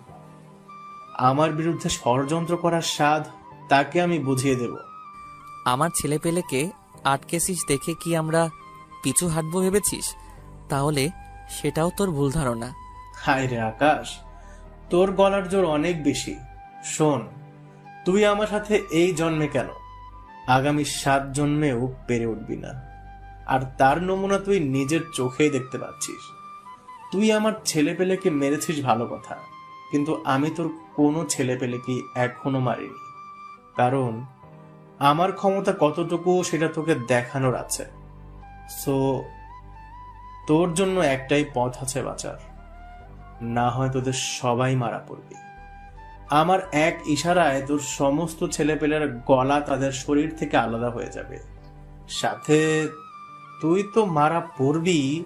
তাই ভালোই ভালোই এসে আমার পায়ে ধরে মাফ চেয়ে নিজের জীবন বাঁচিয়ে নে, না হয় তো সত্যি অনেক ভয়ঙ্কর মৃত্যু হবে তোদের। আলফার কথা শুনে আকাশ এবার অট্টহাসি আসে। তারপর সে আলফাকে বলে, আলফা, তুই এখনো বাংলার মানুষকে ভালো করে চিনিস না। তারা মরলেও কারোর কাছে মাথা নিচু করে না, আর সেখানে তুই তো বাহিরের পাবলিক। তোর সামনে তো ভুলেও মাথা নিচু করব না, দরকার হয় মরে যাব, তাও তোর কাছে মাথা নিচু করব না। ঠিক আছে, তাহলে মর। তোদেরকে মারার জন্য উপর থেকে মৃত্যুর ফেরেশতাকে মোতায়েন করেছি। তারপর আলফা উপরের দিকে আঙুল দিয়ে ইশারা করে, আর সাথে সাথেই বিল্ডিং এর উপর থেকে ভয়ঙ্করভাবে লাফিয়ে অনেক কয়েকজন মানুষ নিচে নামে। তারা নিচে লাফিয়ে নেমেই সবাই একজোট হয়ে যায়। তাদের সবার সামনে একটা মেয়ে দাঁড়িয়ে আছে। আকাশ সেই মেয়েকে দিকে বুঝতে বাকি নেই যে এটাই সেই আসল নরপিশাচ, যে কিনা তাদের সবাইকে কামড়ে মেরে ফেলার প্রশিক্ষণ দেয়। তখনই আলফা নিজের গলার নিচে নিজের হাত দিয়ে কেটে ফেলার ভঙ্গিমা করে, যাতে করে তার লোকেরা বুঝে যায় যে সামনের লোকগুলোকে খতম করতে হবে। তাই তারা মুহূর্তের মাঝেই আকাশের লোকের উপরে ঝাঁপিয়ে পড়ে, যার ফলে আকাশের স্পেশাল টিমের অনেকেই আহত হয়। কিন্তু আলফার দলের অনেক কয়জনকে আকাশের ছেলেপিলে একদম মেরে ফেলে। ভয়ঙ্কর রক্তযুদ্ধ শুরু হয়েছে, কারো চাইতে কেউ কম নয়, কিন্তু টেকনিক কারো আকাশের ছেলেপিলের আলফার সেই ভয়ঙ্কর রক্তস্রাবগুলোকে মেরে ফেলে। আকাশের স্পেশাল টিমের 4-5 জন খালি সক্ষমভাবে নিজের পায়ের উপর দাঁড়িয়ে আছে, আর তাছাড়া বাকি সবাই আহত অবস্থায় মাটিতে পড়ে আছে। কিন্তু আলফার নরপিশাচ টিমের কেউ বেঁচে নেই, সবাইকে আকাশের ছেলেপেলে শেষ করে দিয়েছে। আর এইসব দৃশ্য আলফা একটু দূরে দাঁড়িয়ে থেকে দেখছিল। তখনই আকাশ আলফাকে জিজ্ঞাসা করে, কিরে, আর কেউ বাকি নেই? থাকলে তাদেরকেও পাঠা। আরে পাগলা, সবেই তো মাত্র শুরু, কিন্তু তাতেই তো তোর লোকজন শেষ। কিন্তু আমার ছেলেপেলের হাতে জিম্মি, আর কিছু আমার টিমের ছেলেপেলের হাতে মার খেয়ে মাটিতে মরার মতন শুয়ে আছে। বাকি ছেলেপেলের সাথে যে লড়াই করবে তার জন্য মানুষ কোথায়? সে তোর চিন্তা করতে হবে না, তুই তোর মানুষ পাঠা। ঠিক আছে, দেখি, পাঠাচ্ছি। আলফা আবার ইশারা করে উপরের দিকে। তখন আরো একদল লাফিয়ে নিচে নেমে আসে। এদিকে আকাশের টিমে লোকজন আছে মাত্র 6-7 জন। তাই আকাশ নিজেও মাঠে নামার প্ল্যান করে। তাই সে কোমরে হাত দিয়ে মেশিন বের করে, কিন্তু সে দেখতে পায় কোমরে খালি, তার মেশিনের কভার এই আছে, কিন্তু তার মধ্যে মেশিন নাই। এটা দেখে আকাশের মাথা পুরো খারাপ হয়ে যায়। সে ভেবে পায় না যে তার এখান থেকে কে মেশিন সরিয়েছে। তখনই তার মনে পড়ে ইদনি আজ সকালবেলায় তার মাথার সামনে দাঁড়িয়েছিল, তার মনে সেই সরিয়েছে। আকাশ এসব নিয়ে ভাবতে ভাবতেই আলফার লোকজন তার উপরে হামলা শুরু করে দেয়। আলফার লোকজন আকাশের বাকি 6-7 জন লোককেও মেরে মাটিতে শুইয়ে দেয়। ফরিদও গুরুতর আহত। আকাশের অবস্থাও বেশ একটা ভালো না। তখনই আলফা আদেশ করে সবাইকে পিছনে হাঁটার জন্য।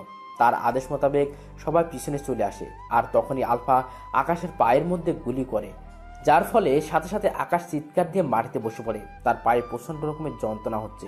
আলফার মনে কোনো মায়া দয়া নেই, আসলে সত্যিই সে পাষাণ। আকাশ যন্ত্রণায় কাতরাচ্ছে আর আলফা পিস্তল হাতে নিয়ে তার দিকে এগিয়ে এসে তার মাথায় পিস্তল ঠেকিয়ে ধরে তারপর তাকে বলে, কিরে বীর বাহাদুর, কেমন লাগলো এখন তোর?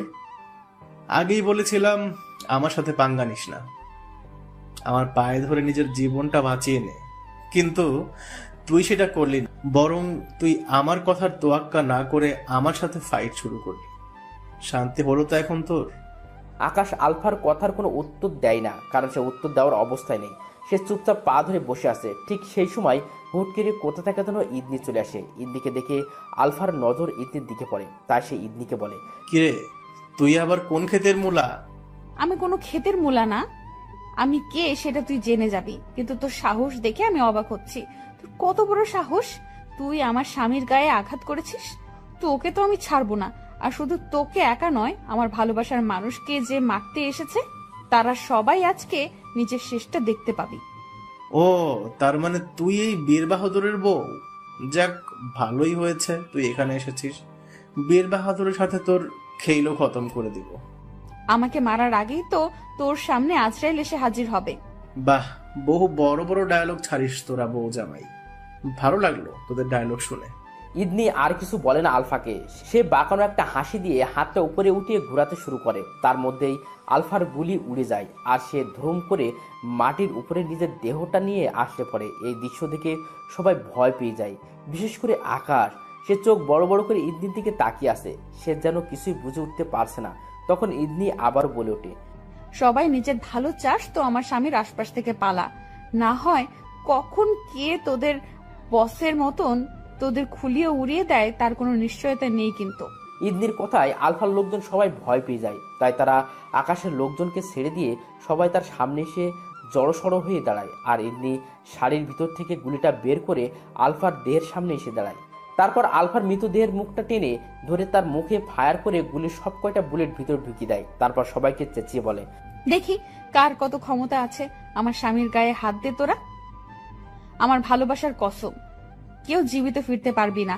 আর আসল মাফিয়াগিরি কাকে বলে আমার ওনার গায়ে হাত দিলে তোরা বুঝতে পারবি। ইদনির কথা শুনে সবার কলিজা ধুপধুপ করতে শুরু করে। তাই কেউ আকাশের সামনে আসার সাহস করে না। তাই ইদনি আবার বলে, তোরা নিজের জীবন বাঁচাতে চাস তো এই দেশ ছেড়ে পালা, না হয় কিন্তু তোদের অবস্থাও খারাপ করে ছেড়ে দিব। ইদনির কথা শুনে আলফার ছেলে ফেলে পালাতে শুরু করে। এদিকে ইদনি আকাশকে এসে জড়ি ধরে কান্না করতে শুরু করে আর আকাশকে বলতে থাকে, আমায় ক্ষমা করে দিন প্লিজ। আমি আপনার সাথে অনেক বড় অন্যায় করে ফেলেছি, প্লিজ আমায় মাফ করে দিন। ভুলের বিষয়টা না হয় পরে দেখা যাবে, কিন্তু আগে এটা বলো যে তুমি আমার এসবের বিষয়ে জানলে কি করে, আর তুমি কাদেরকে দিয়ে আলফাকে মেরেছো?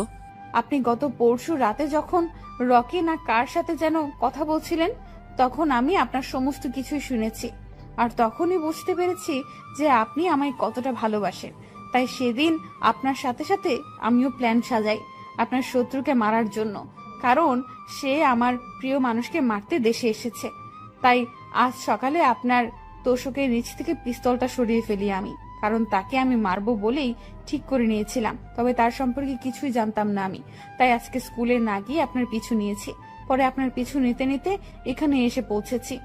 আর আমার সাথে সাথে আমার সাহায্যকারীও এসেছে, যে কিনা আপনার শত্রুর মাথায় গুলি করেছে। সে কে আর কোথায় পেয়েছো তাকে তুমি? ওই যে দেখেন, টাওয়ারের উপরে গুলি নিয়ে বসে আছে। আর সে হলো আমার গ্রামের একজন সন্ত্রাস। তবে সে আমায় অনেক ভালোবাসে, তাই সে আমার কথায় আপনাকে বাঁচাতে এসেছে, কারণ আমার জন্য সে সব কিছুই করতে পারে। আমার যখন আপনার সাথে বিয়ে হয় তখন সে আমার কাছে এসেছিল, কিন্তু আমি তাকে ভালোবাসি না বিধায় না করেছিলাম আর বলেছিলাম কোনো হাঙ্গামা না করতে। তাই সে তখন কোনো হাঙ্গামা করেনি। সে সেদিনও আমার কথা শুনেছে, আজও সে আমার কথায় এখানে এসেছে। ও, সবই ঠিক আছে, আমায় বাঁচিয়েছো ভালো কথা, কিন্তু আমায় এভাবে না ঠকালেও চলতো। তবে সমস্যা নেই, হয়তো কিছু সময়ের মাঝে পায়ের যন্ত্রণায় আমার দেহ প্রাণ হারাবে। তারপর তুমি তোমার স্কুলের সেই ছেলেটার কাছে চলে যেতে পারবে।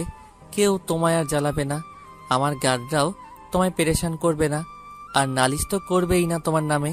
ইদনি আকাশের কথা শুনে সজোরে কান্না করে দেয়। সে আরো শক্ত করে জড়িয়ে ধরেছে আকাশকে। তারপর তাকে কান্না করতে করতে বলতে থাকে, না, আপনার কিছু হতে দেব না। আমি আপনাকেই ভালোবাসি। আমি সেই ছেলেকে ভালোবাসি না। আমি শুধু রাগের বশে সেই ছেলের সাথে কথাবার্তা বলেছিলাম, কিন্তু আমার মনে তাকে নিয়ে গভীর কোনো ফিলিংস ছিল না। প্লিজ আপনি আমায় মাফ করে দিন। ইদনি, তুমি ভুল কিছু করনি, বরং ভুলটা আমি করেছি যে আমি তোমায় জোর করে বিয়ে করেছি। আমি তোমায় জোর করে বিয়ে করে ভালোবাসার চেষ্টা করেছি, তাই তুমি তোমার কাজটাই করেছো। তুমি আমায় রেখে পরকীয়ায় লিপ্ত হয়েছো, তবে তুমি তোমার কাজ করলেও সেটা আমার পক্ষে মানা সম্ভব না। না না, আপনি কোনো ভুল করেননি। আপনি আমায় বিয়ে করে ঠিকই করেছেন। আমি আপনার পা দুটো ধরে ক্ষমা চাইছি। আপনি প্লিজ আমায় মাফ করে দিন। আমি বিশ্বাস করুন, সেই ছেলের সাথে রিলেশনে জড়াইনি। সবটাই ছিল আমার রাগ।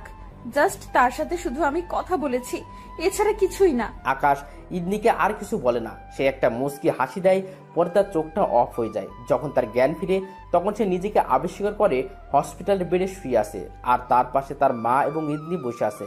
ইদনি আকাশের জ্ঞান ফিরেছে দেখতে পেয়ে কান্না করতে করতে সকলের সামনেই আকাশের কপালে গালে পাগলের মতন চুমু খেতে আরম্ভ করে। আকাশ ইদনির আচরণে বেকুব হয়ে যায়, কিন্তু সে কোনো ধরনের রিয়াকশন করার মতন অবস্থাতে নেই। তবে তার খুব হাসি পাচ্ছে ইদনির পাগলামি দেখে। তখন আকাশের আম্মু বলে ওঠে, ইদনি মা, হয়েছে, এবার থাম। আর আকাশ, তুইও ইদনির উপরে রেগে থাকিস না, কারণ সে আমায় সবটাই খুলে বলেছে। আর আজ তোর জ্ঞান ফিরেছে পাক্কা 2 দিন পর। সে এই 2 দিনে এক ফোঁটা পানিও মুখে নেয়নি। আমি আর দিয়া তাকে এই 2 দিনে এতবার খাওয়ার জন্য জোর করেছি, কিন্তু তার এক কথা, তুই সুস্থ হওয়া ছাড়া সে এক ফোঁটা পানিও মুখে নেবে না। সে তার জেদের উপরে অটুট ছিল। তাকে আমি আর দিয়া মিলে কোনোভাবেই খাওয়াতে পারিনি। মেয়েটা তোকে আগে ভালো না বাসলেও এখন তোকে তার জীবনের চাইতেও বেশি ভালোবাসে।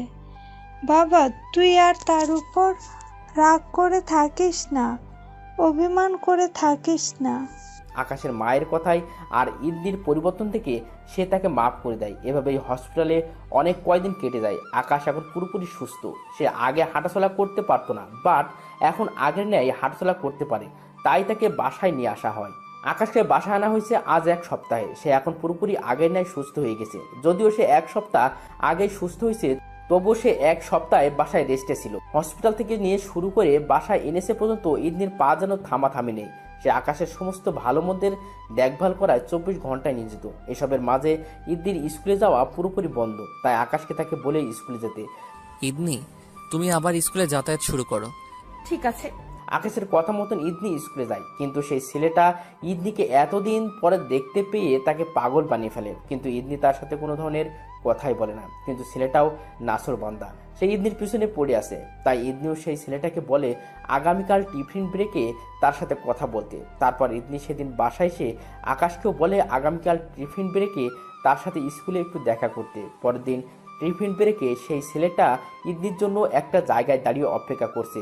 আকাশ ও ইদনির কথা মতন স্কুলে যায়। টিফিনের সময় ইদনি আকাশকে সেই ছেলেটার সামনে নিয়ে গিয়ে বলে, আমি বিবাহিত, উনি হচ্ছেন আমার স্বামী।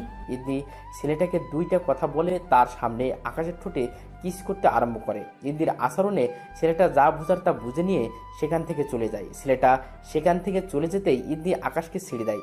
ইদনির এমন আচরণে আকাশ হাসতে হাসতে তাকে বলে, মানুষের সামনে এমন করাটা কি খুব প্রয়োজন ছিল? অনেক প্রয়োজন ছিল, কারণ আমি এতদিন স্বামী কি জিনিস তার মূল্য বুঝিনি। তাই এখন থেকে মূল্য বোঝার ট্রাই করব, আর সব জায়গায় আপনার স্ত্রীর কর্তব্য পালন করব। কারণ আপনাকে আমি হারাতে চাই না। অনেক বেশি ভালোবেসে ফেলেছি আমি আপনাকে। আর আমার ভালোবাসা আমি মানুষের সামনে হোক বা অগোচরে হোক তা প্রকাশ করার কমতি রাখবো না। যেখানেই প্রয়োজন হবে সেখানেই ব্যবহার করব। ইদনির কথা শুনে আকাশের ভিতরে খুশির জোয়ার বইতে শুরু করে, কারণ ইদনি আর আগের মতন নেই। সে সত্যিই এখন তার মনের মতন হয়ে গেছে। তাই আকাশ তাকে জড়িয়ে ধরে নিজের বুকে নিয়ে নেয়। তারপর তার কানের কাছে মুখ নিয়ে গিয়ে বলে, একদম বউ বউ ভাব চলে এসেছে তোমার মাঝে।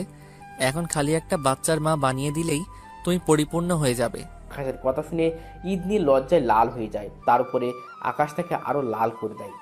আজ রাতটা আসুক খালি, তারপর তোমার লজ্জা ভাঙিয়ে বাচ্চার মা বানিয়ে দিব তোমায়। ইন্দির লজ্জার কারণে চোখে মুখে কোনো কিছু দেখতে পাচ্ছে না, তাই সে আকাশের শর্ট খামচে ধরে তার বুকে মুখ লাগায়। তারপর আকাশকে বলে, প্লিজ এখন আর লজ্জা দিয়েন না, রাতেরটা রাতে দেখা যাবে। আকাশ তাকে আর কিছু না বলে নিজেও 2 হাত দিয়ে ইন্দিকে জড়িয়ে ধরে। তখনই দিয়া সেখানে চলে আসে। দিয়া এসে আকাশ আর ইন্দিকে রোমান্টিক অবস্থায় দেখতে পেয়ে বলে, এটা যেন স্কুল নয়, এটা রমনার পার্ক হয়ে গিয়েছে। আকাশ আর ইদনি দিয়ার কথা শুনে ব্যাপক লজ্জা পায়, তাই তাড়াতাড়ি দুজনেই সিঁড়ি দিয়ে 2 দিক চলে যায়। ইদনি ক্লাসে চলে যায় আর আকাশ গাড়ি নিয়ে অন্য কোথাও। কিন্তু কথাটা হচ্ছে আজ রাতের ইতিহাস নিয়ে। ইদনি আর আকাশ কিভাবে ইতিহাস রচিত করবে সেটাই এখন আসল বিষয়। কিন্তু এই বিষয়ে তো পাঠক পাঠিকাদের কিছু বলা যাবে না। ইদনি আর আকাশ ইতিহাস রটালে সেটা তাদের ইতিহাস পাতায় যোগ হবে, কিন্তু পাঠক পাঠিকারা সেসব শুনলে লুসু হয়ে যাবে। তাই আর বেশি কিছু বলবো না, কারণ পার্সোনাল আলাপ আলোচনা করার সামনে করতে নেই। তাই বিদায় নিচ্ছি। এইভাবে শেষ হলো আরেকটি গল্প। জানি না গল্পটি কেমন হয়েছে, কমেন্ট করে অবশ্যই জানাবেন। আমাদের সাথে থাকার জন্য সকলকে অসংখ্য ধন্যবাদ এবং পরবর্তী গল্পের সাথে থাকবেন সবাই। নিয়মিত সালাত আদায় করবেন। আল্লাহ হাফেজ। গল্পের ভুল ত্রুটিগুলো ক্ষমার নজরে দেখবেন। আর গল্পের শুরু থেকে শেষ পর্যন্ত যারা সাথে ছিলেন সকলকে অনেক অনেক ধন্যবাদ। আর হ্যাঁ, পুরো গল্পটা কেমন লাগলো অবশ্যই একটা কমেন্ট করে জানাবেন। আবারও আপনাদের সামনে হাজির হব নতুন কোনো গল্প নিয়ে। সে পর্যন্ত ভালো থাকুন, সুস্থ থাকুন। আল্লাহ হাফেজ। আর হ্যাঁ, ডিসক্রিপশন বক্সে আমাদের দ্বিতীয় চ্যানেল লিংক থাকবে, অবশ্যই সাবস্ক্রাইব করে সঙ্গে থাকবেন। আর ভিডিওটা কেমন লাগলো অবশ্যই জানাবেন।